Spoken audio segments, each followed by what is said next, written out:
Hello friends, मेरे channel video for all पे आप सबका स्वागत है। आज की नई वीडियो शुरू करने से पहले मैं आप सबसे रिक्वेस्ट करना चाहता हूं कि आप मेरे चैनल को सब्सक्राइब कर लें। इससे क्या है कि मैं जो भी नई वीडियोस लाऊंगा वो आपको डायरेक्ट नोटिफिकेशन मिल जाएगी। तो चलिए दोस्तों, आज की वीडियो शुरू करते हैं। Hello, welcome friends. आज मैं आपको 7th पे कमीशन के बारे में कुछ विशेष बातें बताने जा रहा हूँ। साथ के साथ हम आपकी पे कैलकुलेट करेंगे और आपका जो जितना भी एरियर बनता है अभी तक जुलाई तक का वो आपको बताएंगे। अगर आपका एनपीएस कटता है तो एनपीएस काट के आपका कैश इन हैंड जो एरियर मिलेगा वो आपको बताया जाएगा। चलिए देखते हैं हम 7th पे कमीशन क्या है और इसमें आपको क्या मिला है।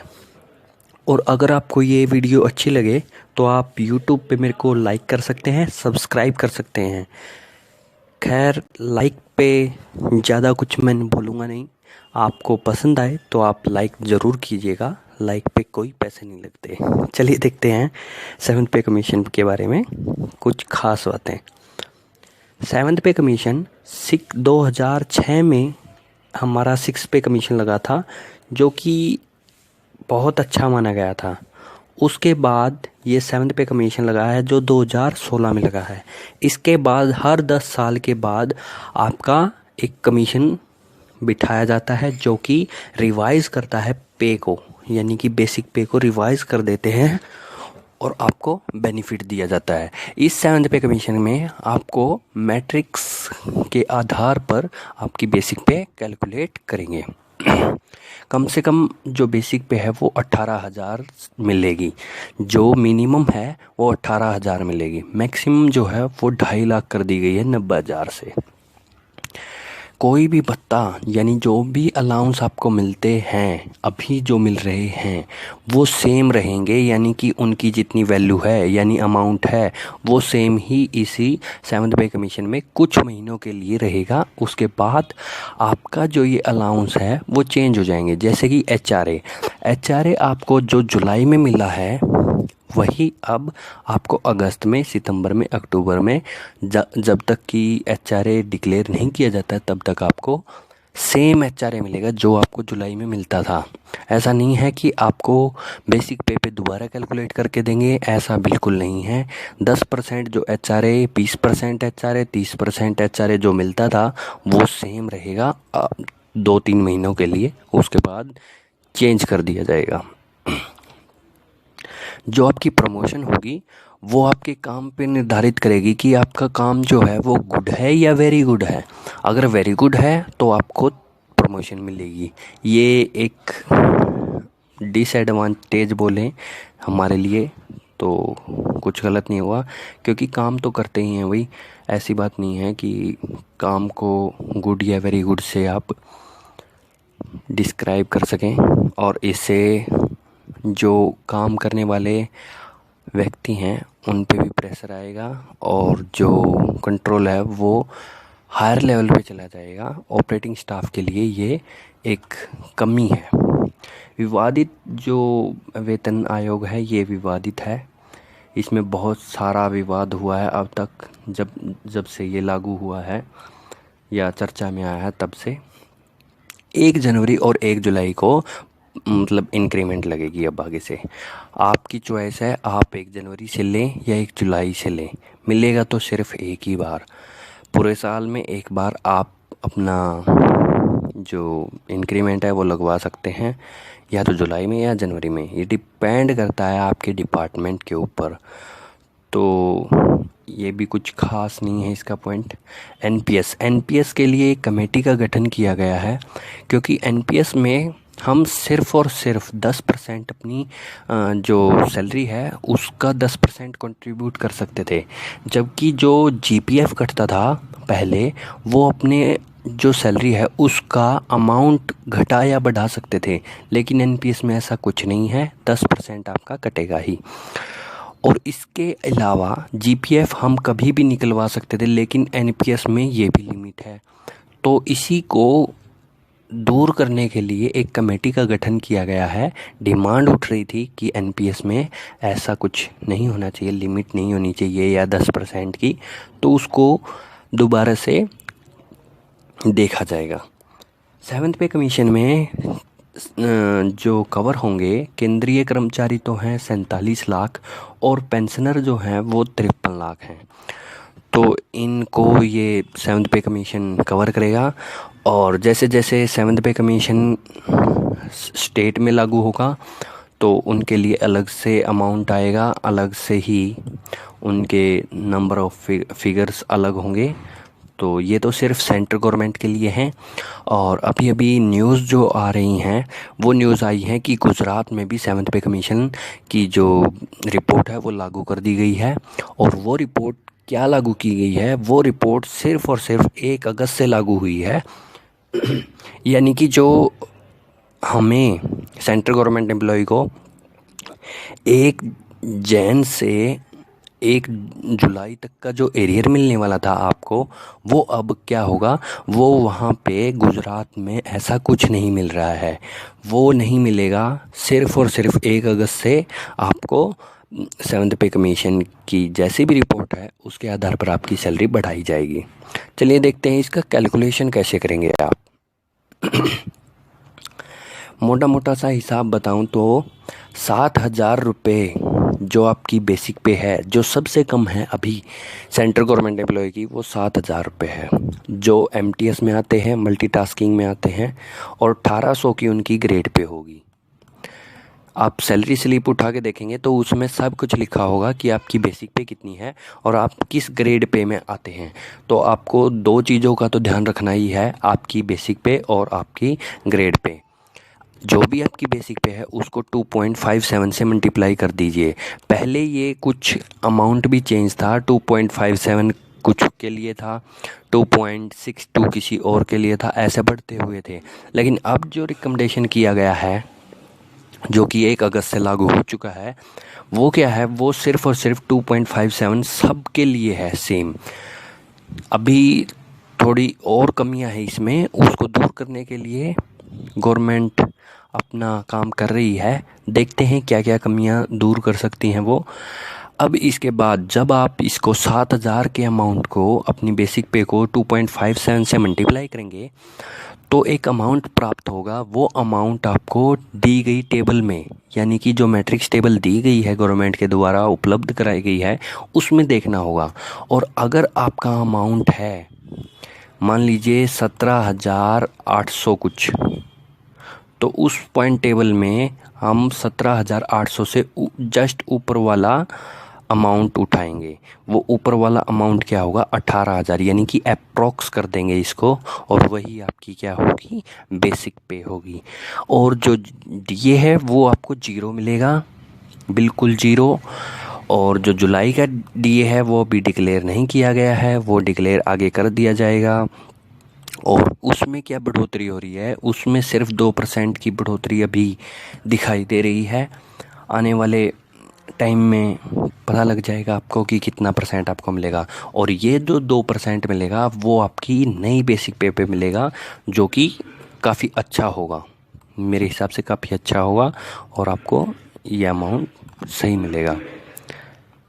तो अब है एचआरए की बात। एचआरए मैंने आपको बता ही दिया है, अगले 4 महीने के बाद फिर से निर्धारित होगा। टीपीए भी दोबारा से निर्धारित होगा।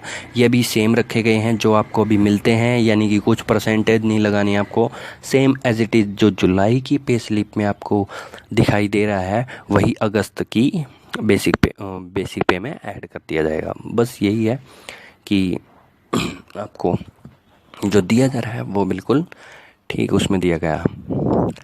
अब देखते हैं हम कि मैट्रिक्स टेबल जो ये है, ये मैट्रिक्स टेबल है, और इसमें आप अपना अमाउंट कैसे डिसाइड करें कि आपकी कितनी बेसिक पे होगी। आप सबसे पहले इसमें अपनी एंट्री पे देखिए, यहाँ पे एंट्री पे लिखी हुई है। एंट्री पे देखिए कितनी है आपकी एंट्री पे। मान लीजिए 9910 रुपये है आपकी एंट्री पे, तो आपकी ग्रेड पे जो है वो 2400 होगी। सेंट्रल गवर्नमेंट एम्प्लॉय की बात हो रही है, ये स्टेट गवर्नमेंट की अलग अलग होती है, तो ज़्यादा कंफ्यूज ना होइएगा। स्टेट गवर्नमेंट के लिए अलग आएगी ये। सेंट्रल गवर्नमेंट एम्प्लॉय के लिए 2400 आपकी ग्रेड पे है और ये है आपकी बेसिक पे। जैसे ही आप इसको मल्टीप्लाई करेंगे, यानी कि विदाउट इंक्रीमेंट है ये, तो विदाउट इंक्रीमेंट आपका अप्रोक्स अमाउंट ही आएगा 25,500। यानी कि मिनिमम बेसिक पे जो आपकी बनेगी 2400 की ग्रेड में, वो होगी 25,500। तो अगर आपकी 13,500 बेसिक पे है तो कैसे लगाएंगे, इसको 2.57 से मल्टीप्लाई कीजिए।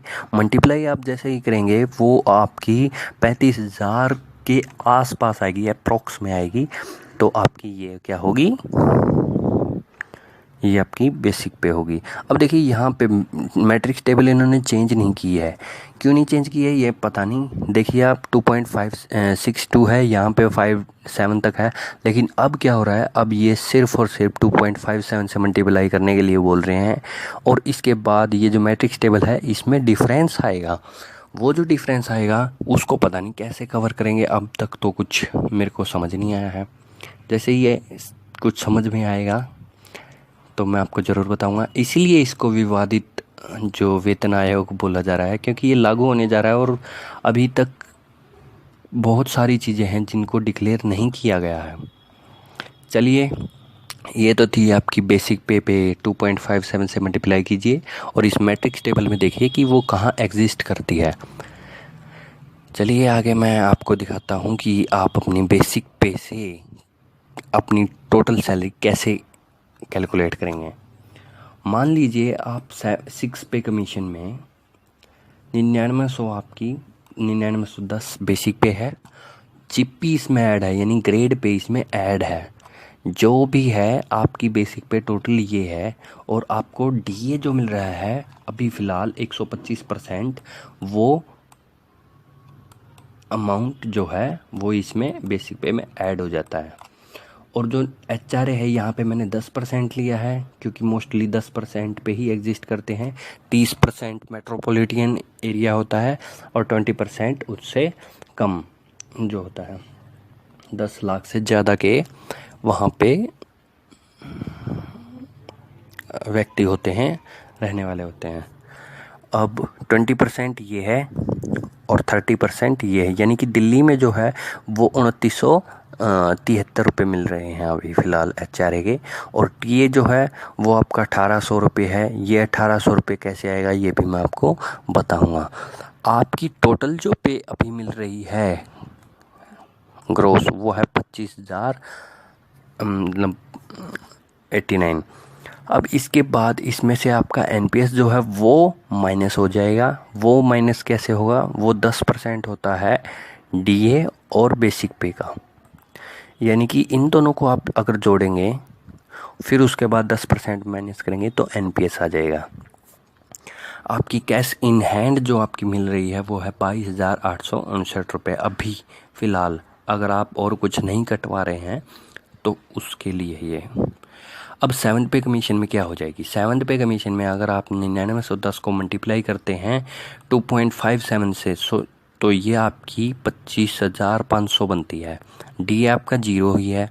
एचआरए जो मैंने बोला है सेम रहेगा बिल्कुल एचआरए, इसमें कुछ नहीं करना है, कुछ परसेंटेज नहीं निकालनी है, डायरेक्ट आप जो आपको जुलाई में मिलता है वही, और टीए जो है वो डायरेक्ट आपको जो मिलता है जुलाई का।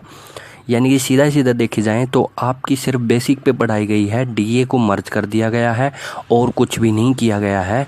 और आपकी टोटल जो सैलरी बनती है वो 28,291 रुपये है। 10% एचआरए पे लेते हैं तो, और ऐसे करके 20% एचआरए पे, 30% एचआरए पे, यानी 30,000 रुपये आपकी जो एंट्री लेवल पे अपर डिवीज़न क्लर्क लगे हुए हैं उनकी ये सैलरी है। और इसमें से माइनस कर दीजिए आप एनपीएस को। जैसे ही आप एनपीएस को माइनस करेंगे आपकी नेट जो सैलरी है वो आपको मिल जाएगी। ये मैंने कैलकुलेट की है 28,291 पे, आप अपनी निकाल सकते हैं। 20% एरिया में है तो 20% एचआरए वाले एरिया के लिए, और 30% HRA वाले एरिया के लिए, ठीक है। तो ऐसे आप अपनी टोटल सैलरी को कैलकुलेट कर सकते हैं। कुछ नहीं करना है, सिर्फ मैट्रिक्स टेबल में अप्लाई कीजिए, HRA और TA जो आपको मिल रहा है वो ऐड कर दीजिए, टोटल आपकी सैलरी आ जाएगी। उसमें से अगर आपका NPS कटता है तो वो माइनस कर दीजिए। बस यही है खेल, कुछ भी नहीं है, ज़्यादा कुछ बड़ा नहीं है। ये जो है अपर डिवीज़न कलर के बड़े हैं। अगर मैं ऐसे ही 7,000 रुपये वाले किसी कर्मचारी की देखता हूँ तो उसकी भी सैलरी बहुत कम बढ़ी है, 1500-1700 रुपये के आसपास बढ़ी है, ज़्यादा कुछ नहीं है। अब चलते हैं हम अपने एरियर की कैलकुलेशन के लिए। ये प्रेजेंटेशन मैंने आपको ज़्यादा सिंपल करके दिखाई है क्योंकि एनिमेशन इसमें इतनी ज़्यादा इम्पोर्टेंस नहीं रखता।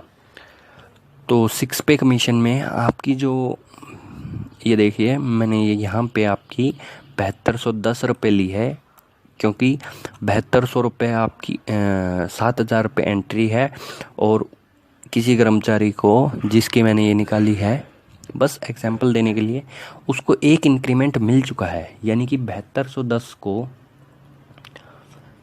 अगर मैं मल्टीप्लाई करूँ 2.57 से तो ये बेसिक पे उसकी 19,100 रुपये हो जाएगी। DA 0 बिल्कुल, HRA सेम ही उठा के रखना है, कुछ नहीं करना है, TA भी सेम ही रखना है। ये TA कैसे है, ये TA 400 पे 125% लेते हैं हम। DA जो है वो 400 पे दोबारा लगा के जो भी होता है उसमें ऐड कर देते हैं, 900 रुपये बनता है। ऐसे ही हम 800 रुपये अपर डिवीज़न कलर के होते हैं और 800 में हम जमा क्या करते हैं, 125% HRA, 125% TA जो अभी लग रहा है, ठीक है, TA भी लगता है ये भी। तो ऐसे निकालते हैं। टोटल आपकी अभी इतनी मिल रही है 17,844 और 7th पे कमीशन में क्या हो जाएगी ये 20,721। लेकिन ये जो है ये आपकी 1 जनवरी को निकाली है मैंने, 1 जनवरी को निकाली है। तो ये इन दोनों में जो डिफरेंस है, जितने का आपका डिफरेंस है वो आपका डिफरेंस आएगा 2,877 रुपये। ये जो डिफरेंस आया है ये डिफरेंस आपका चलेगा 6 महीने के लिए, यानी कि जून तक यही रहेगा और जुलाई में आपको इंक्रीमेंट मिलेगा। तो इस वजह से जून तक का हमने एरियर कैलकुलेट किया 17,262 रुपये। अब इसके बाद जुलाई में जैसे ही आपको एक और इंक्रीमेंट मिली तो आपकी बेसिक पे जो है वो बढ़ के कितनी हो गई भाई, 19,700 रुपये हो गई। अब जैसे ही आपने 19,700 रुपये की बेसिक पे आपने ली है, DA आपको 0 हो गया, HRA सेम ही रहेगा और TA, यानी HRA जो इस पे लगा है, जुलाई पे जो लगा है, आप अपनी सैलरी स्लिप उठा के देखेंगे तो HRA इतना ही होगा उसमें।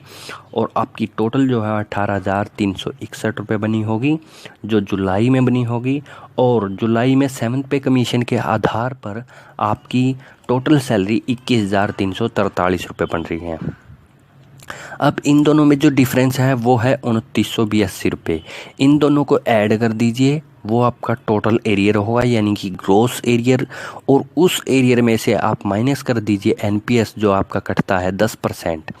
तो 10% आपका माइनस हो गया तो नेट एरियर जो आपको मिलेगा अभी आपकी जो बैंक में आएगी एरियर की राशि वो होगी 18,220 रुपये। ये है किसी MTS की। अगर आप अपर डिवीज़न क्लर्क हैं तो यहाँ पे आप अपनी बेसिक पे उठा सकते हैं, या फिर आप डायरेक्ट क्या कर सकते हैं, सैलरी स्लिप उठाइए और अपनी टेबल में देखिए मैट्रिक्स टेबल में कहाँ पे एग्जिस्ट करती है और उसमें अंतर देखिए कितने का अंतर आ रहा है और उस अंतर को 6 से मल्टीप्लाई कर दीजिए, क्योंकि 6 महीने के लिए आपको सेम मिलेगी और जुलाई की आप अलग से निकाल के उसमें ऐड कर दीजिए। और उसमें से NPS अगर आपका कटता है तो NPS माइनस कर दीजिए, नहीं तो आपका GPF कटता है तो कुछ माइनस करने की ज़रूरत नहीं है, वो बाद की बातें हैं। ये आपकी जो वैल्यू आएगी ये आपका नेट एरियर आएगा। एरियर बहुत ही कम है, कोई बात नहीं, संतुष्टि हमें करनी पड़ेगी, आपको संतुष्टि करनी पड़ेगी। जितना भी मिला है आपकी जो सैलरी है वो बहुत जल्दी और भी बढ़ने वाली है, क्योंकि आपका HRA और TA अभी तक सेम ही रहा है। अलाउंस में कोई भी कमी नहीं की गई है या बढ़ोतरी नहीं की गई है, सेम रखे हुए हैं। जब भी इनमें थोड़ा सा भी डिफरेंस आएगा परसेंटेज का, तो आपको अच्छा बेनिफिट दिखाई देने शुरू हो जाएगा। तो ये थी मेरी वीडियो 7th पे कमीशन की कैलकुलेशन के लिए और एरियर के कैलकुलेशन के लिए। Thank you so much for watching this video. Please subscribe and share to